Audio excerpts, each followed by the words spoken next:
Hello, this is Dan O'Brien, Extension Agricultural Economist with Kansas State University. I'd like to talk a little bit about corn markets and prices and costs in Kansas, particularly as we've seen the coronavirus affect so many of our grain markets. And the key points to think on, I think, for the corn market is that uh, if there's nothing holding that market down, it's ethanol corn use is at risk due to the problems with the U.S. economy. It goes without saying, and to an outside oil price war that well, basically between the Saudi Arabia and Russia that's embroiled the U.S. in this too. A potential loss of 200 to 300 million bushels of U.S. corn use. Really, a question that I have, and I think we'll just have to wait and see once they get something finally approved, is how the U.S. stimulus would aid or help fuel and ethanol use, and how will it help the plants to stay that are near not going forward to keep going or not. I think we'll have to wait and see. Also, 2020 U.S. corn planting prospects. There is a USDA report on March the 31st, and pre-report estimates in general about 93, 95 million acres. But here we have corn prices being just pretty weak. Will low corn versus soybean prices change farmers' plans for 2020 corn soybean acres? We'll wait and see.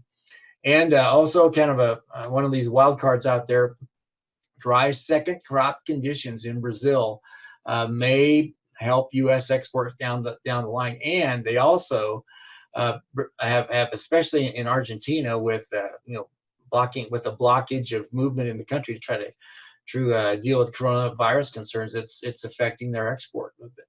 So that and other unforeseen issues around the world may come into play and affect the corn market.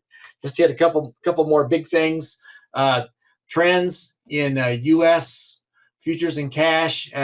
Whereas wheat has rebounded pretty strong, for corn, we're still at the lower part of this. I would say also though that where we're at now is just a hair lower than where we were last summer once the crops start to come on. So at least the free fall has stopped temporarily, and we'll see where things go from there. You look at corn prices in eastern and central Kansas versus cost of production, still holding up pretty good. North central Kansas, 120 bushel, about 336 total costs. We dipped below that on the worst of the coronavirus effect on the market. Here and on the 16th, 17th, 18th, but then that's on for the low side of the price. But that's stabilized. We'll see, and perhaps there'll be some positives as coming out the acreage report or from the stimulus that could help ethanol production go stronger. I would say again, we're basically down to where just a hair lower to where we were last August and September when things got tough on prices. I would say to finish up, Southwest Kansas, 2020 cost of production had for the top bids, feedlots, et cetera, ethanol plants in that area. We were basically at cost of production for a good long time here, but coronavirus concerns the last bit of time took things lower. So still above direct costs, but again, when you have center pivots you're trying to pay for, you need lots of bushels to cover those fixed costs. And so we're covering direct costs fine. We'll go forward, but when you add in all costs, cost of land and center pivots, then you've got another hurdle to jump over.